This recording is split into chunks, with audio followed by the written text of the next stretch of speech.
December, বছরের শেষ পাতা, শীতের শুরু আর নতুন দিনের আহ্বান। পুরনো স্মৃতিগুলো পেছনে ফেলে নতুন আশা আর উষ্ণ ভালোবাসায় মন ভরিয়ে তোলার সময় এখন।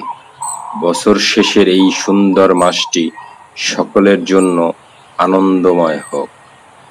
ডিসেম্বরের বুকে দাঁড়িয়ে ক্যালেন্ডারের পাতায় দেখছি হারিয়ে গেছে সেই সব শৈশব মাখা স্মৃতি।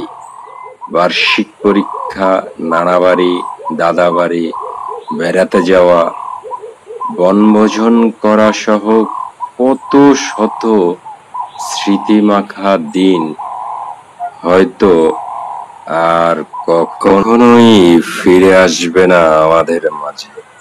ধন্যবাদ। সবাই ভালো থাকবেন, দোয়া করবেন। আসসালামু আলাইকুম ওয়া রাহমাতুল্লাহি ওয়া বারাকাতুহু।